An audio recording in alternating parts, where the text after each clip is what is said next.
Hey guys, how's it going? Sorry I haven't posted in a while. It's not like I have an audience really anyway. Also got a lot of stuff I gotta do, work to attend, whatnot. Doesn't really matter right now, but anyways, figured I'd post a video right now since I've been working on a little thing that you see here. Pretty proud of it. Figured I'd show y'all, see what it's all about, and without further ado, let's get into it. The base gun is a Benjamin Fortitude that I bought off of Pyramid Air. If you guys are going to buy this gun, I'd recommend buying it from said website, Pyramid Air, mainly because it's hard to beat their deal right here. So, basically, you get the base gun, as you see here, well, without everything and the painting and whatnot. 3 magazines, and 2 500 count tins of Crossman Premier hollow points, all for the same price of the base gun right here. You can buy it on other websites for $3.99 and whatnot, but you will not be able to get it for $3.99 plus the added on magazines and pellets free of charge. So if you guys are going to buy this gun, I'd recommend getting it from Pyramid Air. Without any more hold up, let's get on to the goods of this per se. We're gonna start from the fore end, aft, well, and work our way aft. Starting at the back, we got an Allen rifle cartridge holder that I have made into a rotary magazine holder. Works pretty good, holds your magazines pretty snug. Unless they make something for this application, I'd recommend doing this. To make it into a cheek rest, I also put in some water pipe insulator. It's pretty much a foam tube that resembles a pool noodle, but is a lot denser and more durable. Works pretty good, comfy. The scope I am currently running right now is a Hawk Vantage 4-12 by 42 with adjustable objective. I also added a breakaway coaster as a throw lever for ease of magnification change. The scope rings that I am running right now are Trinier Outdoors scope rings. They are fairly low profile but give you enough clearance from the barrel. And also for a little bit of versatility in whatever application you want to use them for. They do have Picatinny mounts on top of each of them for a flashlight, laser, camera, whatever you want. Overall, I do recommend them. They're a very good scope ring. They complement the scope as well as the scope complementing the gun fairly nicely. Would recommend. Coming down a little further, we got a Caldwell swivel stud to Picatinny adapter mount. I mainly put this on here for use with a bipod, although I haven't been able to use the gun too much. I haven't, well, mainly in reference to going out in the field and testing it out fully. I will say it is a fairly accurate gun in that regard, but I would like to do a lot more testing per se, stretch its legs out a little more. I haven't been able to stretch it out past say 35-40 yards. But it's there if I need it. It doesn't take up much space or weigh much. Plus, if I do want to put a sling on it, there's a swivel stud on the back end of it. So, in that regard, it has the best of both worlds. If I want a bipod, I can put a bipod or flashlight, whatever. If I want to put a sling on it, I can do that as well. Coming further down the line, towards the end of the barrel, we got a Phoenix Technologies 12-gauge shotgun front sight. I do not have a rear sight at the moment because I'm still researching on what I could apply, since I do not want to change my scope rings, and I do have a tight area between the clearance of my scope itself and the breech. It's a pretty tight area, so got to do a little more research. I'll come up with something eventually at some point. A little in front of the Phoenix 12 gauge front sight is a Donnie FL Marauder half by 20 UNF suppressor adapter. Recommend it. I have no complaints about it. It does what it says. Very durable, high quality. Very good. But I'm also going to go back to the front sight and say, even though I haven't really tested it or anything, I will say it seems like a fairly decent sight of quality for what it is. Seems fairly durable. It just clamps onto the front of your gun. The fiber optics light up like very good in the sunlight. The flashlight is kind of over representing how much they really light up. Like in the sense like it's not doing it justice, because like this is a 300 lumen flashlight, and I do apologize for using this. I don't have the best lighting in my room, so bear with me on that. But suffice to say, the fiber optics do light up pretty well. You can see them for a good deal of time, even when it's rather dim outside. So goodbye.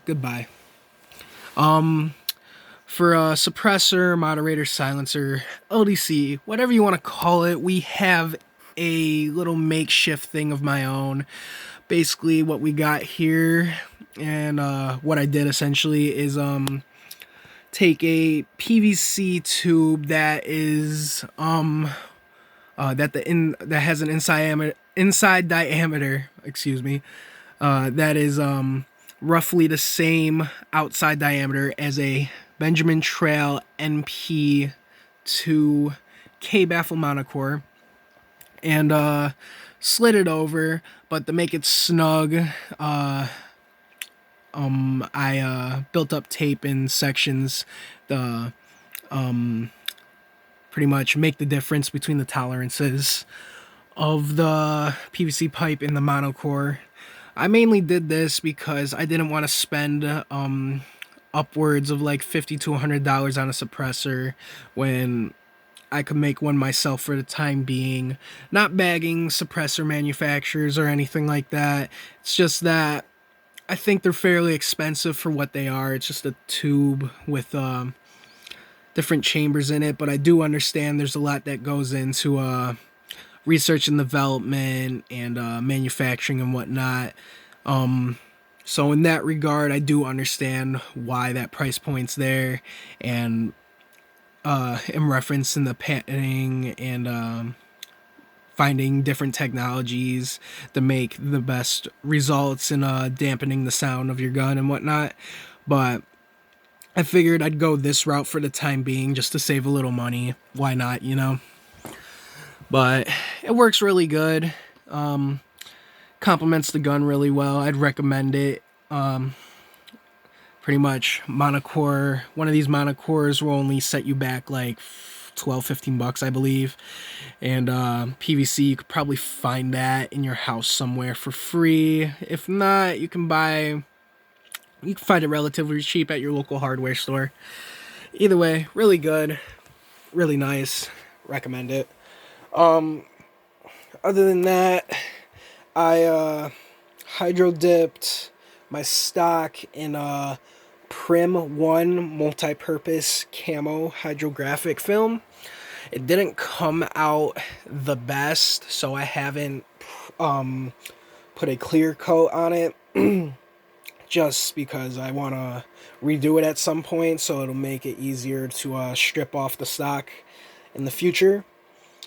And I also used Hunter Specialties Realtree edge gun tape on the air reservoir partially, as well as the shroud and suppressor. It's an okay tape. It's only reason why I took it over Gorilla Camo tape, which is what my go-to is. I highly recommend Gorilla Camo tape, is because it's Realtree edge. It fits my surroundings better, and also other outlying surroundings, because I see Realtree edge as well as Prim 1 multi-purpose. It's in the name. It's pretty much like the multi-cam of hunting camos, and it works fairly well in a lot of environments. So I figure I'd go with this as opposed to the Gorilla tape, which only comes in mossy oak, old country. That camo, I'd say, is more suited for darker environments that have more of like a swampy environment, darker. See a lot of muddy areas, dark shrubbery and like whatnot. This, on the other hand, would work well in that environment, but not as well as mossy oak. But at the same time, it'd fit the bill for whatever you're coming through, since environments do change a lot from time to time depending on what location you're, lack of better words, operating or hunting in. Depending on how far you are walking through areas and whatnot, it'll work good in most environments. Other than that, internally it is stock except for having a Hill airgun depinger. It works, but yeah, it does what it says, does what it's supposed to do.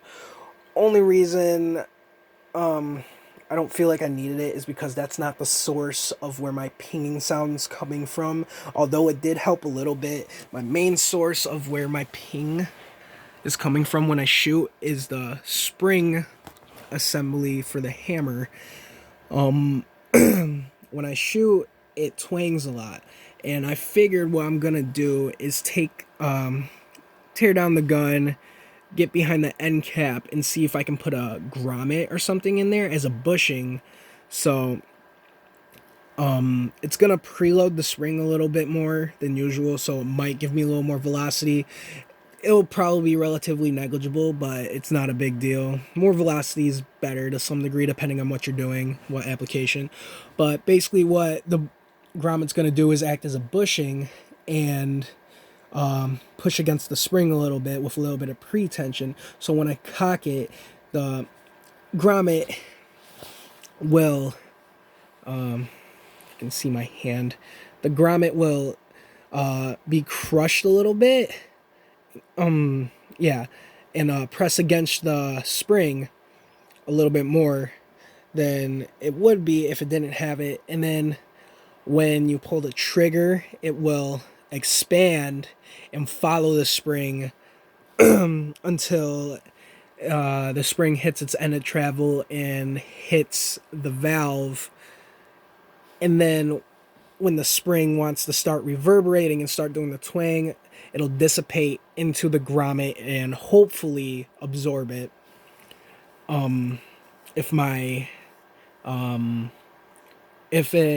If it works, that's how it should go, I hope, in theory. But I'll probably make a video of me shooting it or installing it.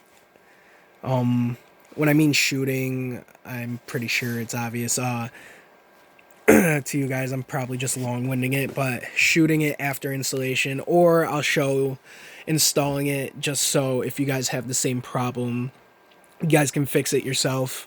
We'll see what happens.